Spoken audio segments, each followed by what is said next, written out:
Assalamualaikum warahmatullahi wabarakatuh. Perkenalkan, nama saya Meivana, nomor absen 22 dari kelas 12 IPS 4. Jadi di sini saya akan mempresentasikan mengenai stabilisasi penyeragaman pada masa Orde Baru.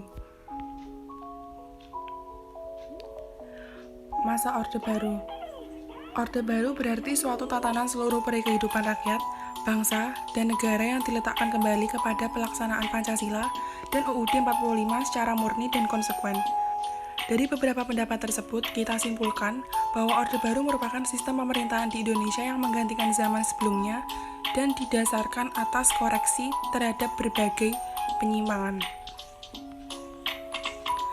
Depolitisi parpol dan ormas juga dilakukan oleh pemerintahan Orde Baru melalui cara penyeragaman ideologis melalui ideologi Pancasila, karena Pancasila telah menjadi konsensus nasional.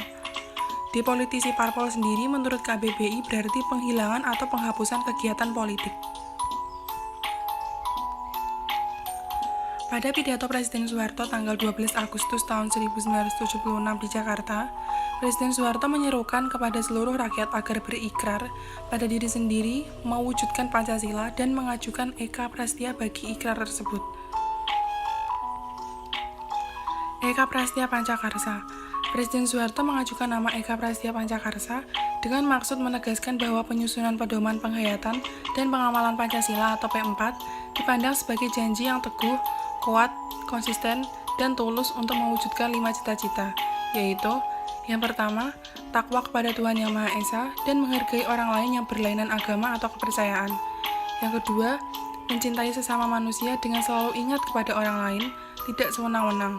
Yang ketiga, mencintai tanah air, menempatkan kepentingan negara dan bangsa di atas kepentingan pribadi. Yang keempat, demokratis dan patuh pada putusan rakyat yang sah. Yang kelima, suka menolong, menggunakan apa yang dimiliki untuk menolong orang lain sehingga dapat meningkatkan kemampuan orang lain itu. Presiden kemudian mengajukan draft P4 ini kepada MPR. Akhirnya pada 21 Maret tahun 1978, rancangan P4 ini disahkan menjadi TAP MPR nomor 2, MPR, tahun 1978. Tujuan penataran P4 adalah membentuk pemahaman yang sama mengenai demokrasi Pancasila. Dengan pemahaman yang sama diharapkan persatuan dan kesatuan akan terbentuk dan terpelihara. Pegawai negeri, baik sipil maupun militer, diharuskan mengikuti penataran P4, kemudian pelajar mulai dari sekolah menengah sampai perguruan tinggi. Hal ini dilakukan pemerintah untuk memberikan penekanan pada masalah suku, agama, ras, dan antar golongan atau SARA. Setelah P4 menjadi TAP MPR dan dilaksanakan, selanjutnya Orsospol yang diseragamkan dalam arti mau menerima Pancasila sebagai satu-satunya asas partai dan organisasi, yang dikenal dengan sebutan asas tunggal. Gagasan ini disampaikan oleh Presiden Soeharto dalam pidato pembukaan rapat pimpinan ABRI di Pekanbaru Riau pada tanggal 27 Maret tahun 1980.